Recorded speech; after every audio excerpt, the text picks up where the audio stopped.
자, 지난 강의에서 학습했던 내용을 복습을 하고 새로운 조차 내용에 대해서 이야기를 해보겠습니다.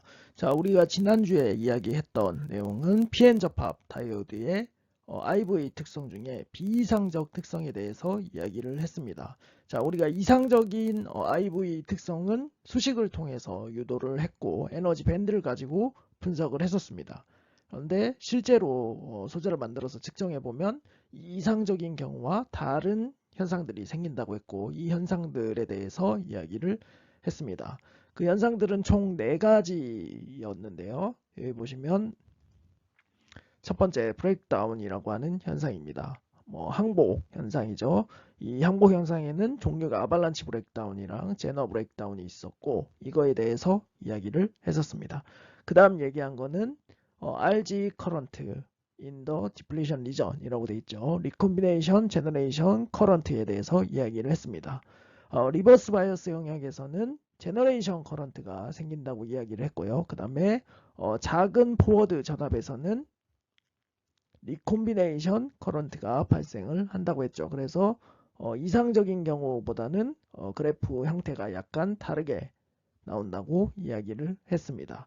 자, 그리고 나서 얘기를 했던 거는 하이레벨 인젝션이었죠. 포워드 바이어스가 많이 걸렸을 때 디퓨전으로 인해 넘어가는 캐리어가 많아서 마이너리티 캐리어에 의한 드리프트 커런트가 무시할 수 없을 정도가 됐을 경우를 이야기를 한다고 했습니다. 그리고 마지막으로 이야기한 건 시리즈 레지스턴스고 다른 말로는 오믹 이펙트라고 이야기를 했습니다.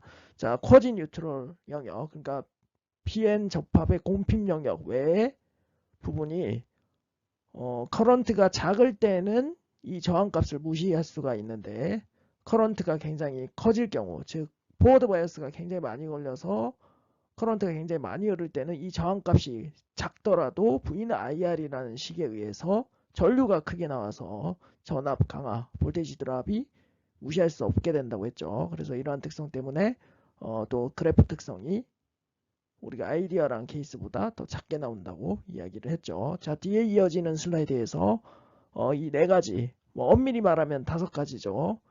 리코미네이션 제너레이션 커런트 인 더 디플레이션 리전은 2개로 나눠서 이야기를 할 수가 있습니다. 그래서 총 5가지를 이야기를 할 거고, 제가 이거는 기말고사에 꼭 출제를 할 예정입니다. 그래서 이거를 꼭 기억을 해주시고요.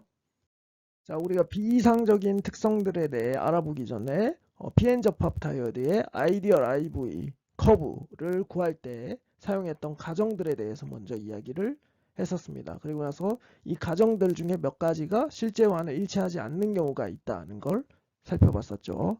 먼저 이상적인 경우에 그래프가 어떻게 나오는지 한번 이야기를 하겠습니다. 여기에 보이는 것처럼 리버스 바이어스 영역에서는 리버스 바이어스가 변하더라도 커런트가 일정하게 나온다고 이야기를 했었습니다. 이거는 이제 에너지 밴드 가지고 해석할 때도 이야기를 했었고요. 그 다음에 수식을 유도해서 해석할 때도 이야기를 했었습니다. 결국 이 리버스 바이어스 영역에서는 커런트가 드리프트 커런트에 의해서 결정이 되고 바이어스가 변해서 일렉트릭 필드 값이 변하지만 이 마이너리티 캐리어 드리프트를 일으키는 마이너리티 캐리어 농도가 워낙 작기 때문에 일렉트릭 필드가 변해도 커런트 값이 일정하게 나온다고 이야기를 했습니다.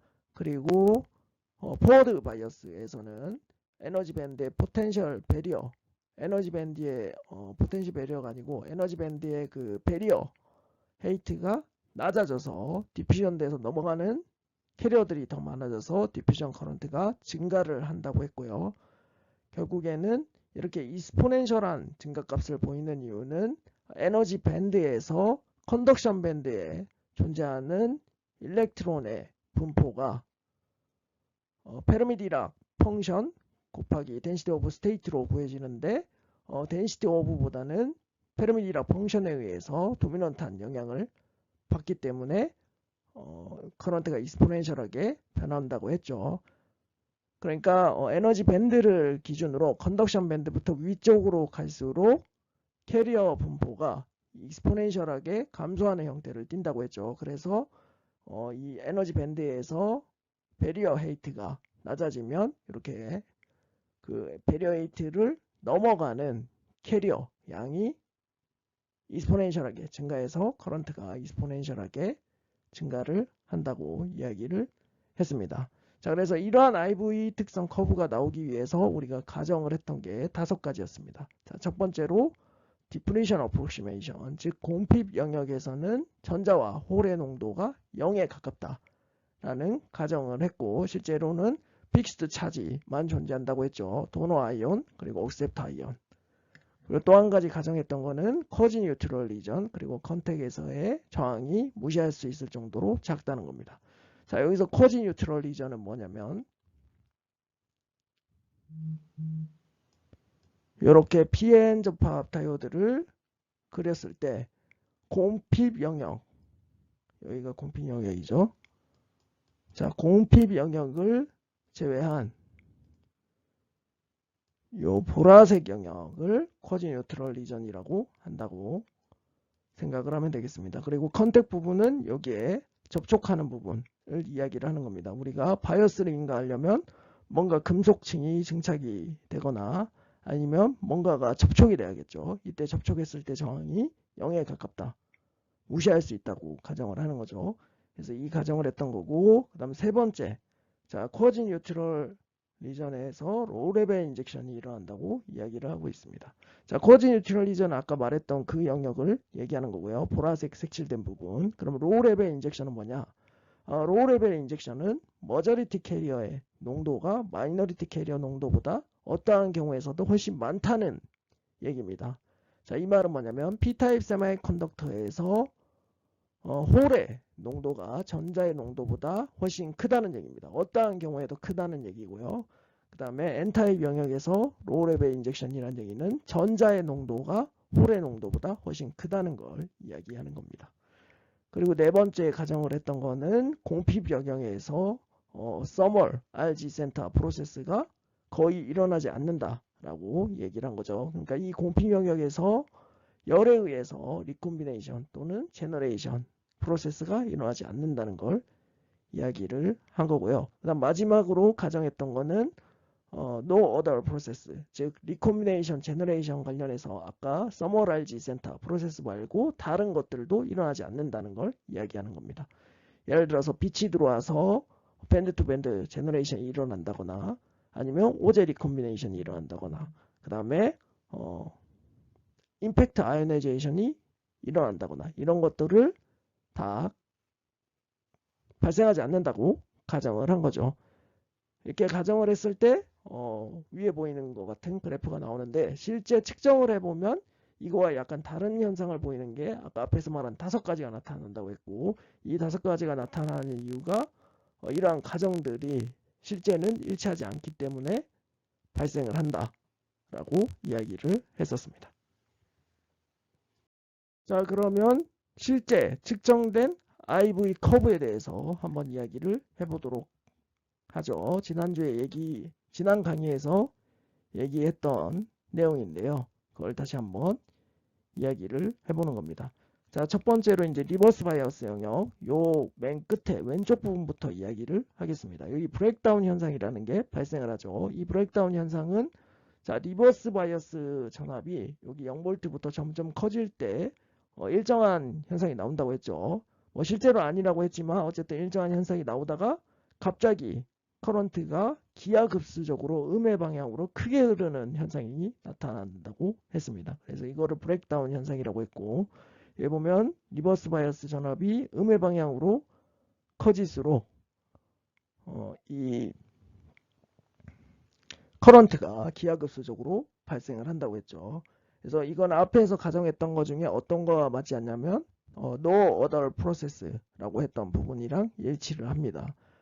이 브레이크다운 현상이 일어나는 것은 임팩트 아이오나이제이션 또는 터널링에 의해서 발생을 한다고 이야기를 했었습니다. 그리고 자, 두 번째로 이야기할 부분은 리버스 바이어스 영역에서 커런트가 일정하지 않고 리버스 바이어스가 증가할수록 어느 정도 기울기를 가지면서 이렇게 증가를 한다는 걸 이야기를 했던 부분이죠. 자, 이거는 서멀에 의한 제너레이션 커런트가 발생을 해서 그렇다라고 이해를 하면 되겠습니다.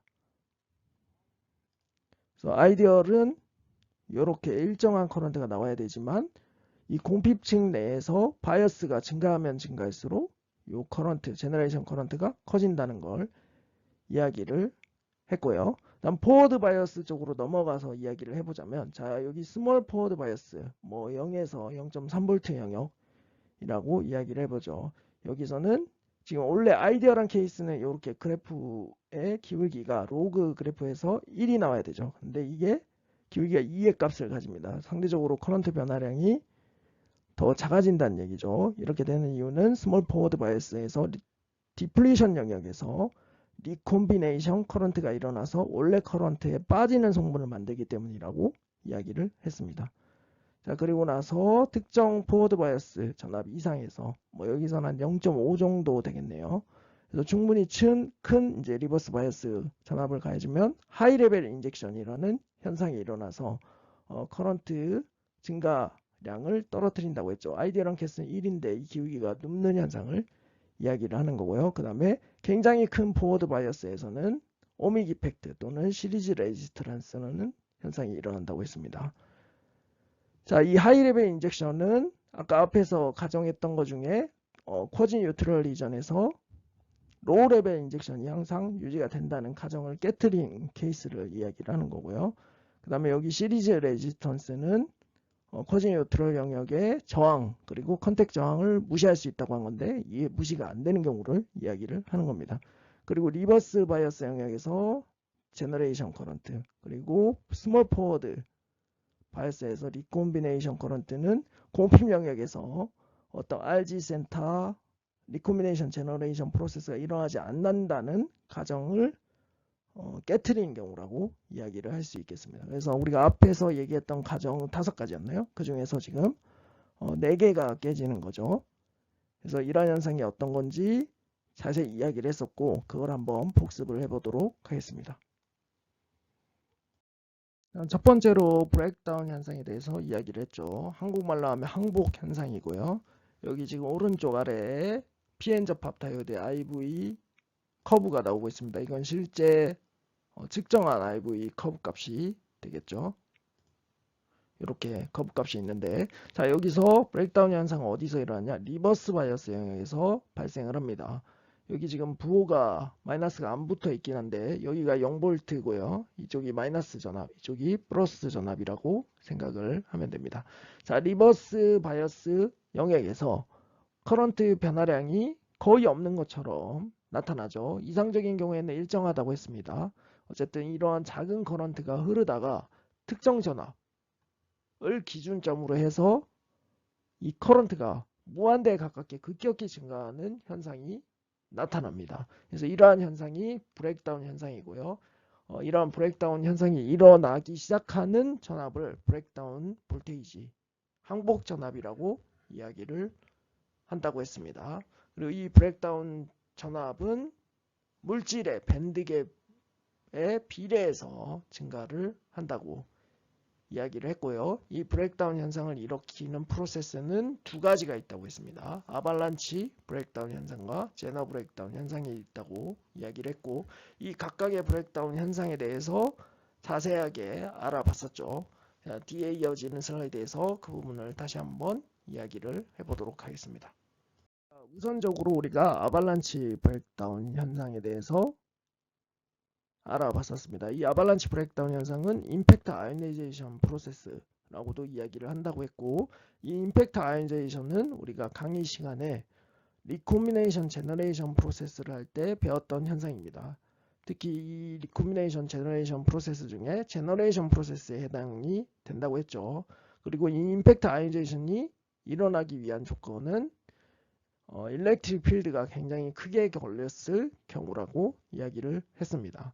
자, 일반적으로 이 공핍 영역, 지금 여기에 페르미 레벨이 밸런스 밴드와 가깝죠. 이러면 P타입이라고 볼 수 있고 여기에 페르미 레벨이 컨덕션 밴드와 가까우니까 N타입이라고 이야기를 할 수 있죠. 자, 여기서 리버스 바이어스에 걸려서 지금 밴드 밴딩이 굉장히 크게 일어난 것을 알 수가 있습니다. 그리고 이 밴드 밴딩은 일렉트릭 필드와 관련이 있다고 했죠. 결국 이 에너지 밴드를 X축 기준으로 뒤집으면 포텐셜이 되고 이 기울기 값이 일렉트릭 필드가 관련이 있다고 했습니다. 그래서 기울기 값이 굉장히 크다는 얘기를 하고 있기 때문에 일렉트릭 필드 값도 굉장히 큰 경우죠. 자, 이럴 경우에 접합 경계 부분에 있는 캐리어가 이 일렉트릭 필드에 의해서 가속이 되죠. 여기선 지금 전자를 예로 들고 있습니다. 여기 왼쪽에 보이는 게 P타입 세미컨덕터인데 컨덕션 밴드에 전자가 있죠. 그리고 이 전자는 마이너리티 캐리어이고 리버스 바이어스 영역에서 드리프트 현상에 의해서 이동을 합니다. 그러면 일렉트릭 필드에 의해서 이 전자가 힘을 받게 되는데 이때 받는 힘은 어떻게 표시를 하냐? F는 일렉트리컬 차지 곱하기 일렉트릭 필드로 나타나죠. 결국 일렉트릭 필드가 커지면 여기에 가해지는 힘이 커지죠. 그리고 이 힘은 F는 MA라는 현상으로도 표시를 할 수가 있습니다. 여기서 M은 항상 일정하겠죠. 어떤 특정 조건이랑 물질 종류가 결정이 되면 이 M은 일정하고 결국 가속도가 변하게 됩니다. 그러니까 일렉트릭 필드가 커지면 가속도가 커지죠. 그러면 더 큰 에너지를 받는다는 이야기가 되는 거죠. 그래서 이 전자가 공핍 영역에서 굉장히 큰 에너지를 받고 이동을 합니다. 이렇게 이동을 하다가 공핍 영역에 존재하는 크리스탈 레티스, 그러니까 실리콘 아톰이죠. 실리콘 아톰이랑 충돌을 합니다. 그러면 충돌을 하면 에너지를 크리스탈 레티스에 전달을 하고 전자의 에너지는 잃고 이렇게 떨어지겠죠. 그래서 이 상태가 되는 거고 이 크리스탈 레티스가 에너지를 받아서 지금 원래 코발란트 본드를 해서 전자가 이제 공유 결합을 하고 있죠. 근데 이 공유 결합이 에너지에 의해서 깨지는 겁니다. 그러면 일렉트론과 홀이 이렇게 발생을 하게 되죠. 그리고 나서 다시 이 전자 하나랑 두 개, 그러니까 새로 생긴 전자가 원래 있던 전자가 또 가속을 하고 또 에너지를 전달하죠. 충돌을 해서 크리스탈 레티스에. 그러면 이 개수가 곱하기 이만큼 되는 거죠. 그러면 4개가 되고 이 4개가 다시 가속을 해서 충돌을 하면 전자가 8개가 되죠. 이런 식으로 눈사태처럼 늘어난다고 해서 아발란치 브레이크다운이라고 하고 커런트가 무한대로 증가를 하게 되는 겁니다. 그래서 우리가 배웠던 임팩트 아이오나이제이션 현상에 의해서 이 아발란치 브레이크다운이 일어난다고 생각을 하면 되겠고요. 그 다음에 이 조건이 일어나기 위한 가정이 2개가 있었습니다. 자, 첫 번째, 이 전달되는 에너지, 그러니까 크리스탈 레티스에 충돌하는 에너지가 이 물질의 에너지 밴드갭보다 더 커야 된다고 했습니다. 당연히 이 에너지 밴드갭보다 큰 에너지가 전달이 돼야 여기 밸런스 밴드에 있던 전자가 에너지를 받아서 위로 올라가겠죠. 그리고 또 하나 조건이 더 있는데 바로 요겁니다. 요거 제가 지난 강의 시간에 좀 잘못 이야기를 했었는데, 자, 민 프리패스가 디플리션 위스보다 더 작아야지 이 아발란치 브레이크다운, 즉 임팩트 아이오나이제이션이 일어납니다. 자, 여기서 민 프리패스가 뭐냐? 민 프리패스는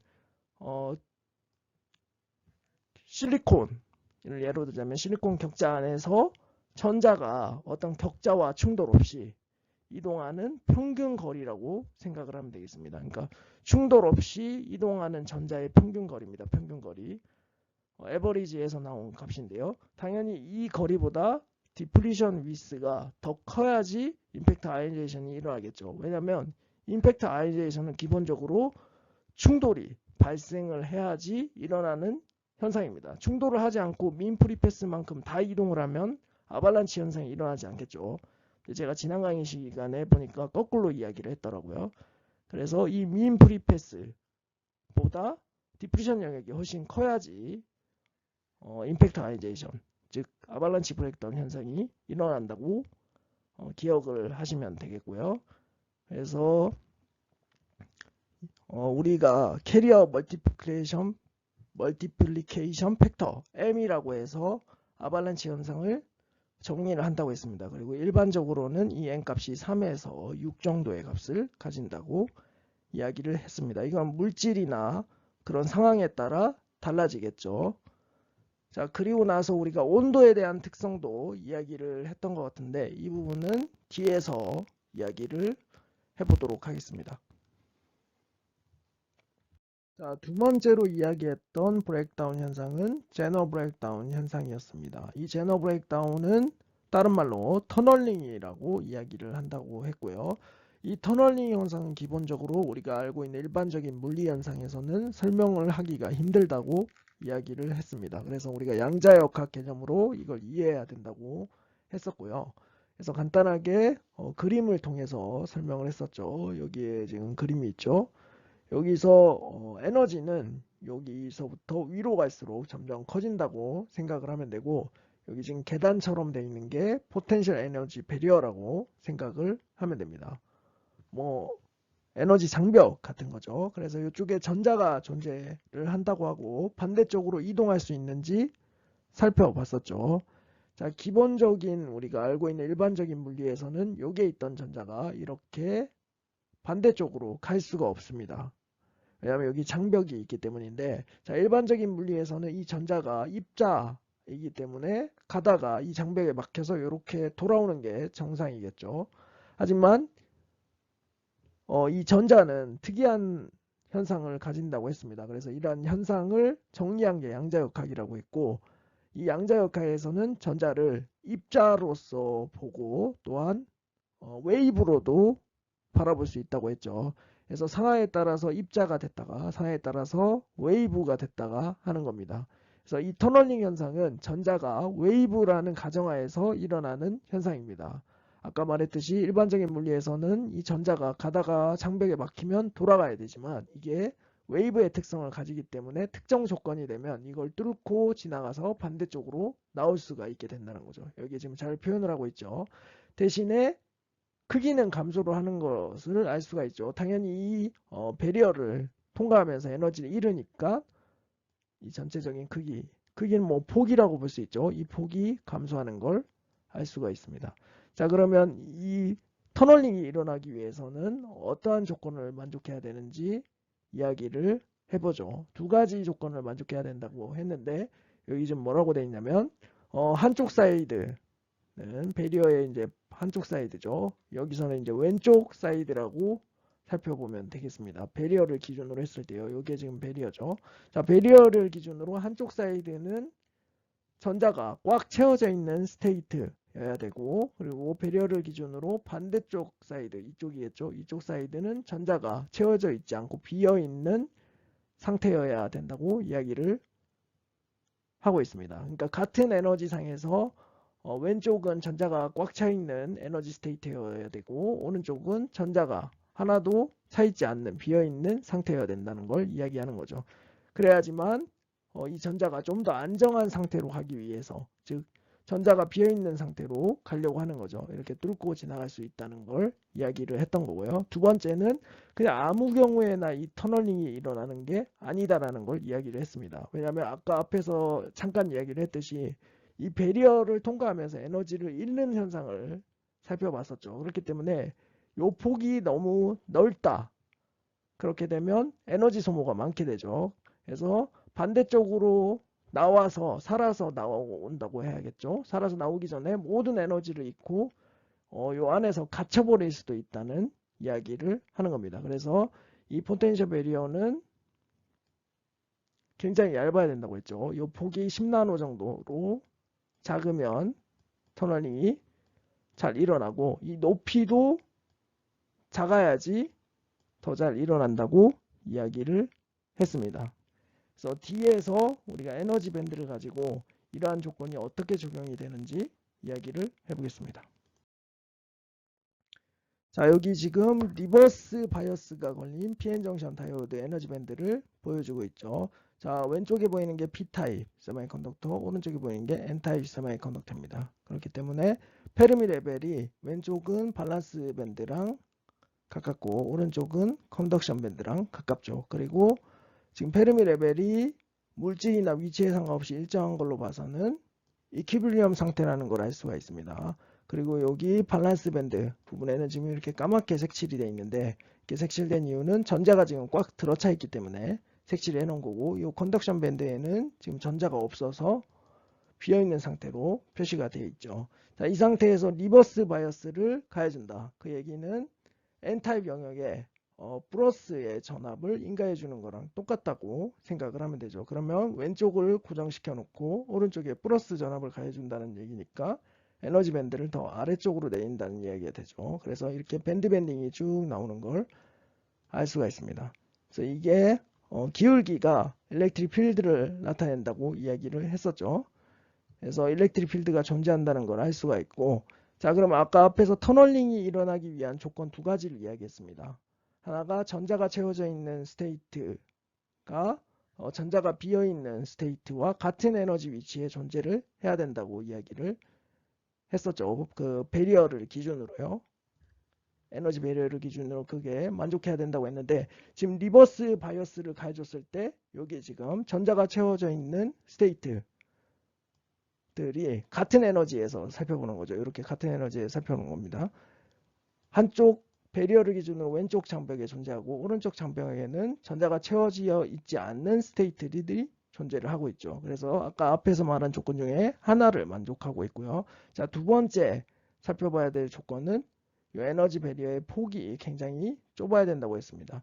이게 좁아야지 터널링이 일어나서 이렇게 살아서 전자가 나올 수 있다고 이야기를 한 거죠. 왜냐하면 이 배리어를 통과하는 동안 에너지를 잃기 때문에 그런 거고요. 그래서 일반적으로 10나노 이하로 굉장히 낮은 폭을 가져야 된다고 했고, 이 조건을 만족시키려면 우리가 어떻게 해야 되냐, 바로 도핑 농도를 양쪽 다 굉장히 크게 해주면 되죠. 그러면 디플리션 위스가 굉장히 작아지게 되고 결국엔 10나노 이하로 만들 수 있게 됩니다. 그래서 우리가 제너 브레이크다운 현상을 일으키기 위해서는 PN 접합의 양쪽이 굉장히 높은 농도로 도핑이 되어 있고, 그 상태에서 충분히 큰, 즉 왼쪽에 있는 배리어를 기준으로 왼쪽에 있는 밸런스 밴드가 오른쪽에 있는 물질의 컨덕션 밴드와 같은 에너지 레벨에 위치할 정도로 포텐셜이 인가돼야지 터널링이 일어난다고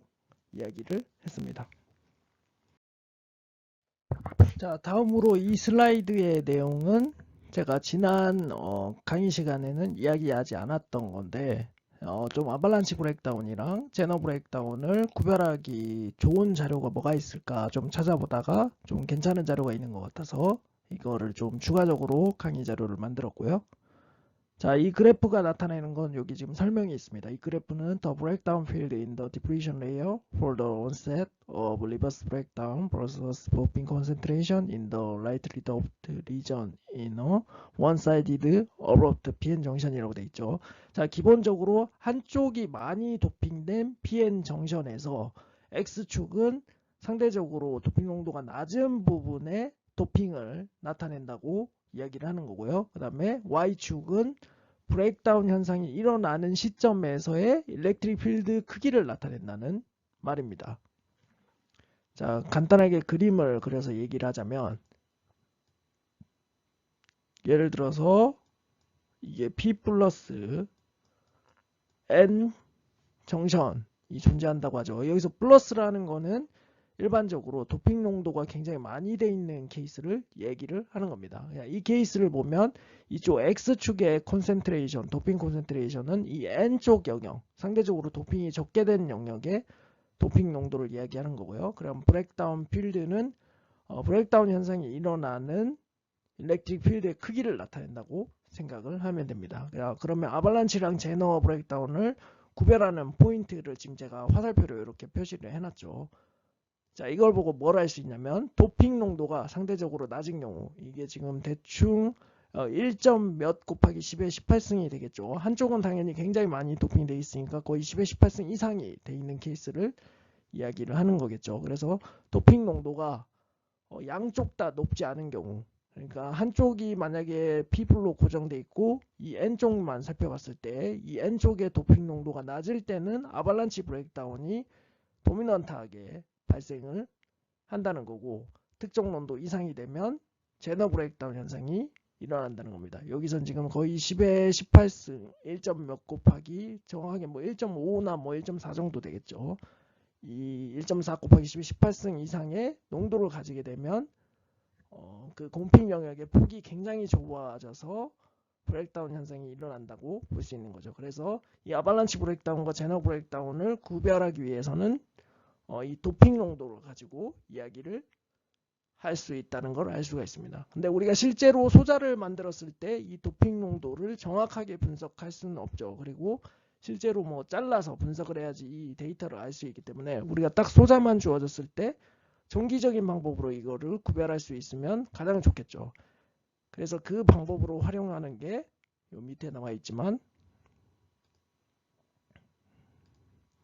자, 아발란치 브레이크다운과 제너 브레이크다운이 온도의 의존성이 서로 다른 경향을 보인다는 내용입니다. 우리가 이거를 가지고 이 PN 접합 다이오드가 아발란치 브레이크다운이 일어나는지 제너 브레이크다운이 일어나는지 판단을 할 수 있다는 얘기입니다. 측정을 할 때요. 일반적으로 이제 필드에서 우리가 PN 접합 다이오드를 주고 이게 어떤 브레이크다운 현상에 의한 것인지 분석해봐 라고 하면 물리적으로 잘라서 도핑 농도를 보는 방법이 있겠고요. 그다음 두 번째로 온도 의존성을 보는 방법이 있다고 볼 수가 있습니다. 이 온도 의존성은 제가 지난 시간에 아발란치 브레이크다운이랑 제너 브레이크다운이랑 차이가 있다고 했죠. 자, 아발란치 브레이크다운 같은 경우는 온도가 증가할수록 브레이크다운 전압이 올라간다고 했나요? 감소한다고 했나요? 온도가 올라갈수록 브레이크다운 전압이 증가한다고 했습니다. 즉 잘 안 일어난다고 이야기를 했죠. 그 이유는, 자, 아발란치 브레이크다운은 기본적으로 전자가 어떤 에너지를 받아서 일렉트릭 필드죠. 일렉트릭 필드를 받아서 크리스탈 레티스, 뭐 실리콘이죠. 실리콘 격자에 충돌을 해야 됩니다. 이때 F는 MA라는 힘이 F는 QE라는 힘이 가해지고 이 F는 QE라는 힘이 F는 MA로 표시되기 때문에 가속도로 표현이 될 수 있다고 했죠. 그런데 온도가 증가하면 이 실리콘 아톰의 바이브레이션이 점점 커집니다. 그럼 확률적으로 전자가 일렉트릭 필드에서 이렇게 이동을 할 때 온도가 증가하면 이 바이브레이션 정도가 커진다는 것은 더 많이 이렇게 떨림이 발생한다는 거죠. 떨림이라고 해야 되나요? 왔다 갔다 이렇게 더 심하게 한다는 거죠. 그렇기 때문에 충돌할 확률이 높죠. 그러면 민 프리패스가 짧아지는 현상이 나타나죠. 근데 민 프리패스가 짧아지면 아발란치 현상이 더 잘 일어날 것 같지만 여기서 우리가 주목해야 될 부분은 가속도라는 겁니다. 가속도는 결국 시간에 따른 속도 변화를 나타내는 건데 충분한 속도를 가지기 전에, 그 말은 충분한 에너지를 가지기 전에 자꾸 격자에 충돌해서 에너지를 잃는 겁니다. 그렇게 되면 임팩트 아이오네이션을 일으킬 수가 없죠. 왜냐하면 에너지 밴드갭보다 더 큰 에너지를 가지고 충돌을 해야지 임팩트 아이오네이션이 일어나는데 그러지 못하고 충분히 가속되기 전에 자꾸 에너지를 잃기 때문에 브레이크다운 현상이 더 잘 안 일어나고 온도가 증가하면 증가할수록 이 브레이크다운 전압이 커집니다. 커진다는 얘기는 잘 안 일어난다는 얘기죠. 그래서 이러한 특성을 보이고, 자, 제너 브레이크다운 같은 경우는 온도가 증가하면 증가할수록 브레이크다운 전압이 낮아진다고 했죠. 자, 터널링이 일어날 때 여기서 전자가 뚫고 이렇게 지나갈 때 열 에너지가 추가적으로 에너지를 더 더해져서 쉽게 터널링이 되게 해주는 겁니다. 자, 터널링 현상에서 우리가 얘기했던 부분이 이 배리어를 통과하면서 에너지를 잃는다고 했죠. 에너지를 잃어서 이 두께가 충분히 넓지 않으면, 넓지 않으면이 아니고 좁지 않으면이죠. 좁지 않으면 이 내부에서 에너지를 다 잃고 뚫고 나오지 못한다고 했습니다. 근데 열 에너지가 추가적인 에너지를 더 더해주니까 터널링을 더 잘 일어나게 해주죠. 결국 에너지 관점에서 보면 열 에너지가 터널링을 할 수 있도록 더 힘을 보태주는 효과가 나오죠. 그렇기 때문에 브레이크다운 전압이 낮아지는 겁니다. 그래서 이 두 가지 아발란치 브레이크다운이랑 제너 브레이크다운의 온도 의존성의 차이를 여러분들이 잘 기억을 해야 됩니다. 그래야지 나중에 소자를 만들어서 측정을 했더니 브레이크다운 현상이 일어난다. 근데 이게 어떤 현상에 의해서 일어나는지 잘 모르겠다 라고 할 경우에 분석을 할 수 있게 되는 거죠. 우리가 다 잘라서 도핑 농도를 분석하기는 힘들기 때문에 이렇게 측정으로 분석을 해볼 수가 있습니다. 그래서 이거를 제가 아발란치 브레이크다운, 제너 브레이크다운에 대한 거를 기말고사의 시험에 출제를 하겠습니다.